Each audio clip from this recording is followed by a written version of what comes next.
Hey everybody, I'm Willie from Then Before Fitness. And I'm Seth. And today we're going to talk about 5 things and a few honorable mentions that we think the average everyday person should focus on when it comes to fitness. Because we found that a lot of the fitness content online is geared towards bodybuilders, powerlifters, or like people with insanely ambitious goals. Or it makes people think they should have those goals, and you know that if you don't, there's something wrong with you, or there's like something wrong with the fitness isn't like for you. But we wanted to kind of squash that and go through these things. So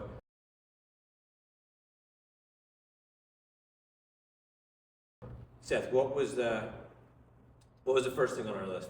Sustainability, which is a good one to start with, because a lot of the time when I have clients come in for the first time, they might have never worked out in their life, or it's been 5, 10 plus years, and they're shocked when they tell me they want to start with doing 5 days a week right off the bat, and they're shocked when I'm like, we're actually going to start with 2. They're like, well, you don't want more money? I'm like, I do, but I also want you to have a sustainable plan, so that way it becomes easy, it adapts to your routine, because people have kids, jobs, all these things. Let's start with 2. Once that becomes routine for you, then maybe we'll add a 3rd day and go from there. Yeah, because you've probably heard this expression used a million times, but like the best program is the one that you actually do. Exactly. But that applies not just to exercise, but it also applies to nutrition. If you're trying to like change your diet, trying to find the perfect diet and count your macros down to like the exact 1 gram, is that better? Yeah, sure. But if you don't do it, having a better plan that you don't do is not going to do shit for you. Exactly. And with terms of like exercise, we want to build a program with like some details to it that we can stick to and build upon. So if you have a program for 5 days when you've never done 5 days in your life, you're going to start missing a day, miss 2 days, and then your plan's all out of whack. Right, and it also leads to burnout. It leads to like just intense soreness afterwards. Right. It leads to all kinds of things that like a beginner just doesn't need to deal with, when you should be focusing on building a habit and a routine. You should be focused on building a solid foundation upon which to build the rest of your fitness program. And like Seth said, you can always scale up. There's no law that says if you start doing 2 days a week and that feels really good after a month, there's no law that says you can't add a 3rd day and a 4th day and a 5th day maybe eventually, but you don't really even need to. Because the one thing that applies to sustainability that I think, that I like to focus on, is that more isn't always better. Like lifting 5 days a week isn't necessarily better than lifting 3 days a week. Even if you do all 5 days consistently, you need rest and recovery if your workouts are pretty intense, and it's just, you three workouts a week where you go 100% and can give it your all, versus 5 days where like maybe you half-ass it in the 4th and 5th one, or like you're sore so you leave out a lift or something like that. It really comes down to the individual. Like, you'll be surprised, a lot of actual professional bodybuilders will only train 4 days a week, and they have the craziest physiques in the world. Right. So it really comes down to your situation. Like, if you have a stressful work life, you have a stressful home life, then doing less days would probably be better, so you can recover and perform optimally at each session instead of just like getting by. Exactly. And one of our goals for our clients is we want what you do here to make the rest of your life more enjoyable, not less. We don't want you to be miserable and like not able to sleep, or cranky and flipping out at your kids or your partner because you're hungry, or like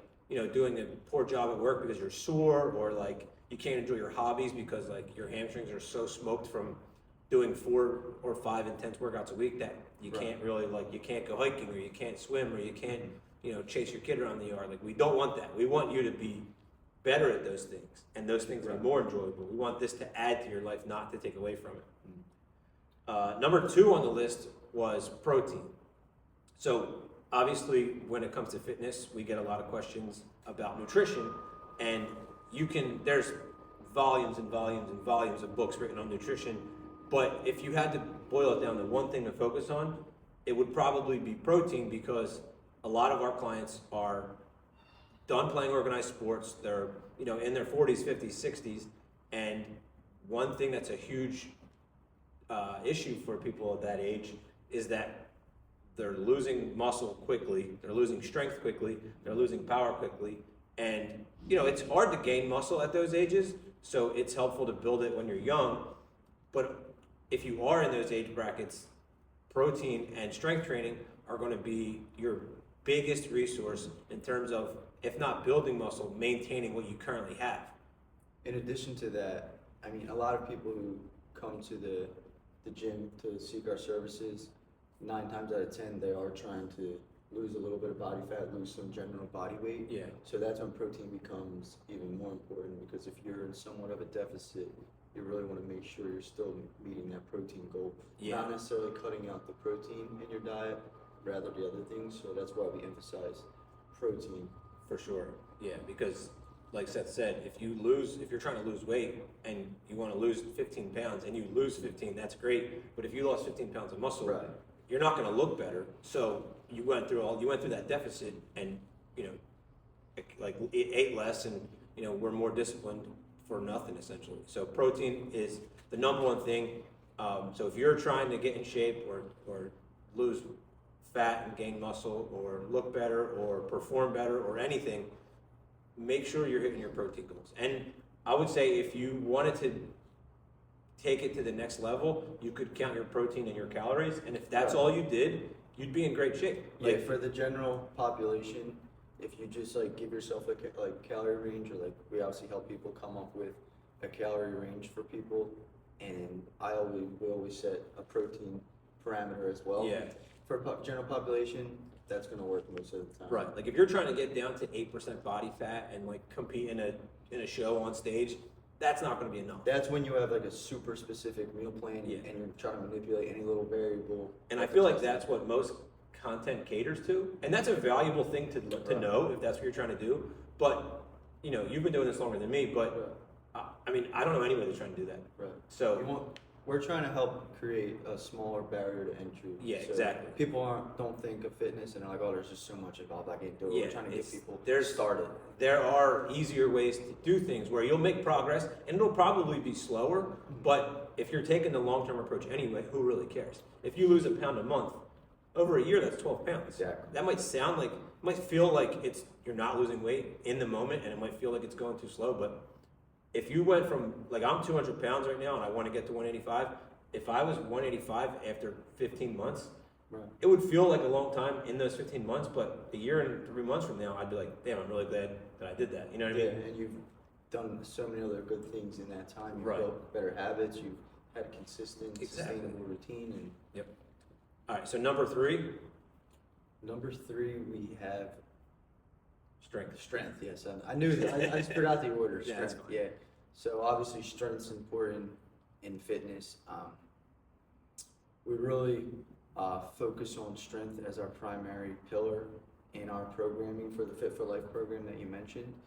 And our goal is not necessarily just keep getting you stronger and stronger to the point that you get hurt or you become some crazy power lifter or something like that. Our goal is to reach a level of strong enough, we call it, so that you can age gracefully in your life. And if you do obviously want to get stronger, that's fine. But just know that it's not this like endless pursuit of strength, and if you plateau or something like that, you're a failure, nothing like that. Yeah, Seth hit the nail on the head when he said strong enough, because that is really the only goal that we have for our clients. And obviously, what strong enough means to each person is different. Mm-hmm. Your strong enough might be, I want to bench 315, and that's a fine goal to have. But some other people's strong enough might be, you know, I need to be able to like pick my kid up and put him in a crib, and he's 18 pounds or 25 pounds. You know, strong enough is different for everybody, but we want to get people to a baseline level of strong, just so that way, like Seth said, again, they're aging gracefully. They're able to, stop themselves from falling. They're able to resist injury. They're able to just basically have a higher quality of life as they reach that late 50s, 60s, 70s. Like, just doing it now and getting a baseline level of strength is going to make that aging process a lot easier. Something super underrated is maintaining a level of strength. Yeah. Once you get it. That's huge. A lot of times you'll see people have this progressive overload program where they just progress to a number and then they get there and then it drops off. Yep. We're trying to get you to that level that works for your life and maintain that level of strength Yeah, for as long as we possibly can. What we want to do is get rid of that mindset or the stigma around like, if I don't add 2.5 to 5 pounds to this certain lift every single week, I'm not getting stronger or I'm not getting better, or even worse, it's not worth even doing this workout. Like, I was in that mindset for a long time and it hurt me, like literally and figuratively. Like, it hurt my shoulders because I was trying to add to the bench every single week, but it also just hurt me mentally because I felt like, damn, I lifted the same amount this week as I did last week. Like, what was even the point? Yeah. And that's just, I mean, that was years ago, obviously, but that was just like, I feel like a lot of people are in that mindset. All right, number 4 on our list is power. And power and strength obviously go hand in hand, but power is something that we lose a lot faster as we age than strength. And it's super important to maintain this or even get more powerful because we're fighting an uphill battle, or we're rowing upstream essentially as we get older. So, Seth, do you want to talk a little bit about like the main difference between power and strength? Right, yeah, so like strength obviously is focused on progressive overload, just moving higher and larger amounts of weight through a controlled fashion, trying to really emphasize the concentric and eccentric portions of a lift. Whereas with power, it comes down to focusing really on the velocity and the force of the movement. So, for example, like slamming a med ball as fast as you can, or the upward portion of a squat, you want to emphasize exploding up faster and moving a manageable weight at a quicker.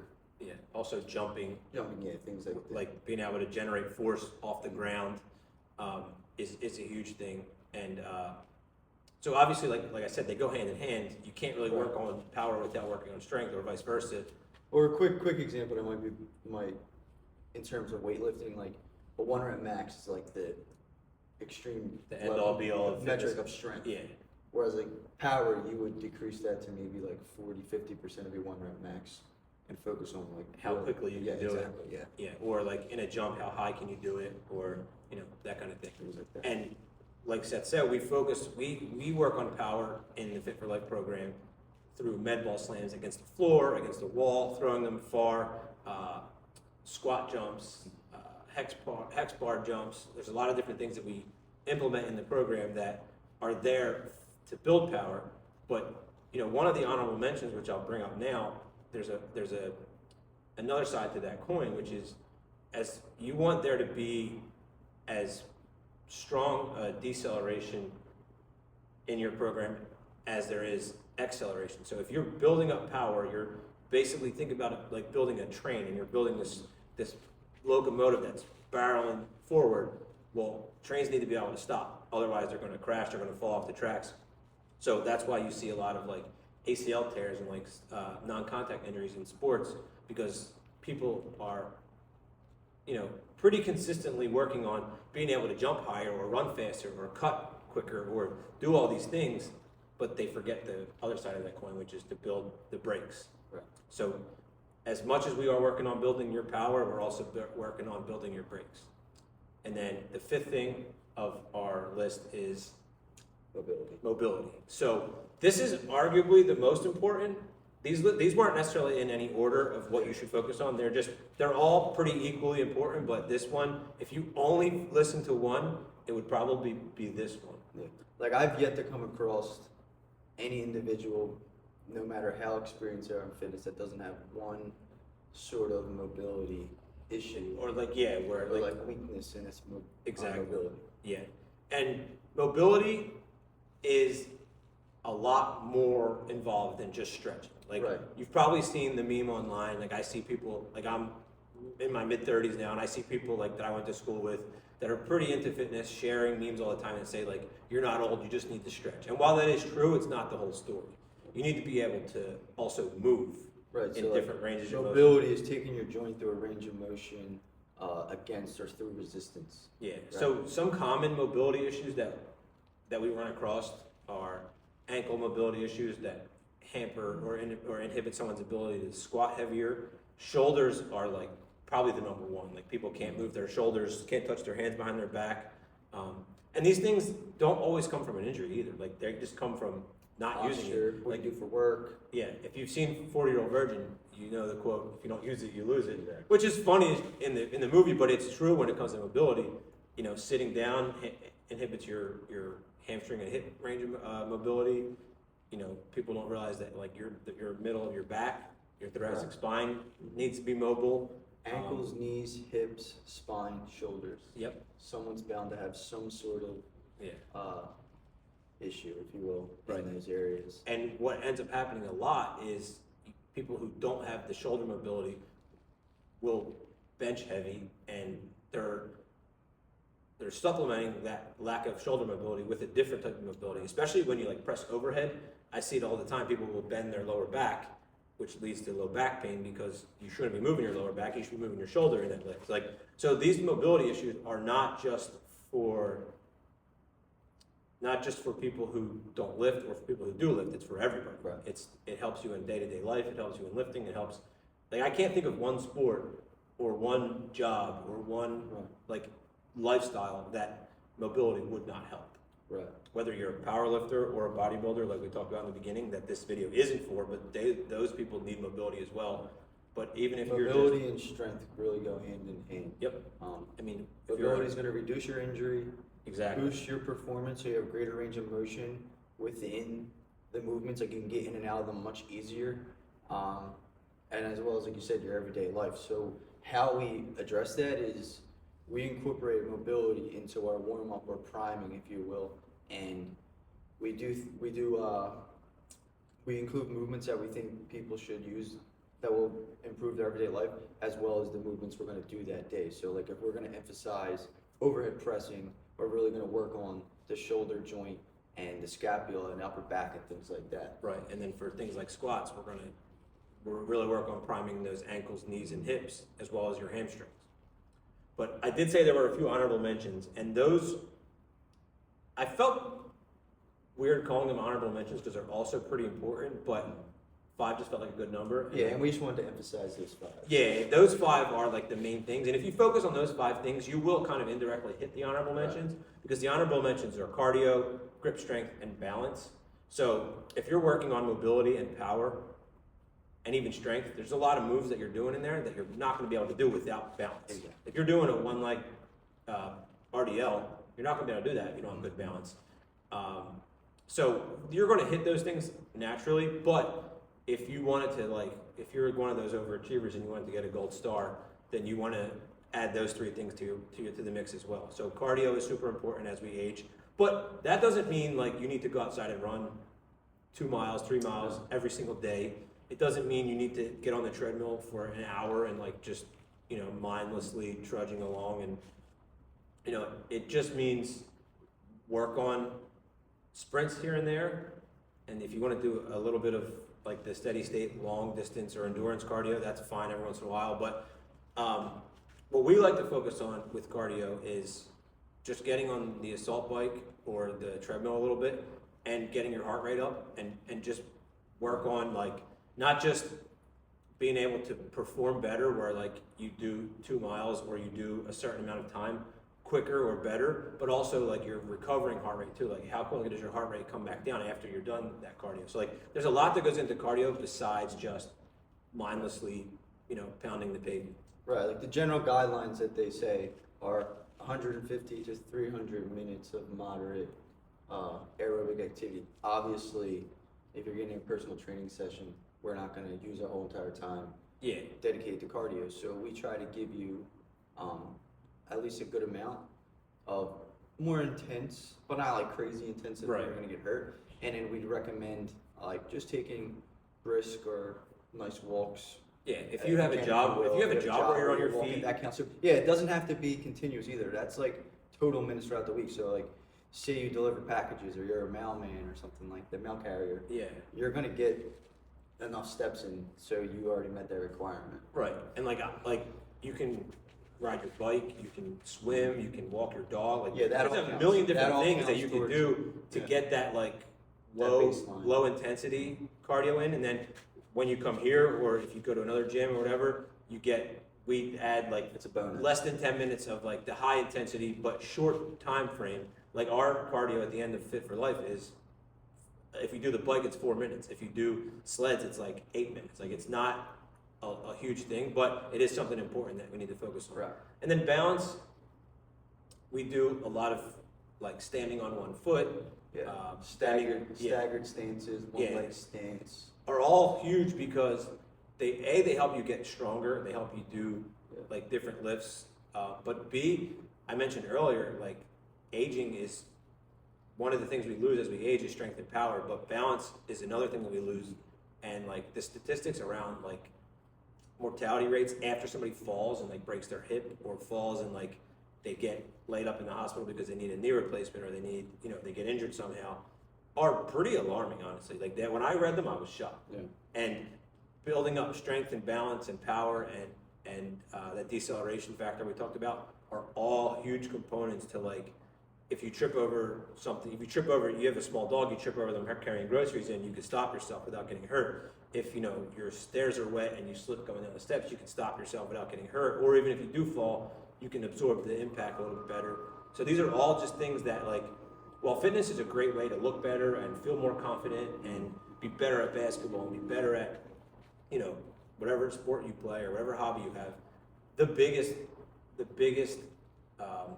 benefit is that it helps us age better, have a longer period where we have a high quality of life, and just safer and be able to be there for our families and stuff. Yeah. And before we wrap up, I just wanted to reiterate that all this stuff in this video, we're talking about what our Fit for Life program focuses on, and more so for the general population of people, not these people that have these crazy ambitious goals that they have to meet and things like that. Yeah, and not that there's anything wrong with those goals. No. Like if that's your goal, if you want to be super shredded and have 8% body It fat, requires some more look like a measures. Greek god, Yeah. by all means do it. The plans out there on the internet are great for that. Yeah, If and you want- I even work with people one-on-one who have extreme. Yeah, exactly. And if your goal is to, break records or like constantly set personal bests on like the big power lifts, and that's what you want to do because it makes you feel good and that's just what you're interested in, that's great. We're not discouraging people from doing that. We just know that most people don't want to do that. Yeah, and exactly. we wanted to kind of put it out there that like there's ways to be involved in fitness and to stay healthy and to get stronger and to get leaner without taking those extreme measures. Yeah. So thank you for listening or watching. If you have any questions, comment, DM, you got text, probably have our numbers. But peace out.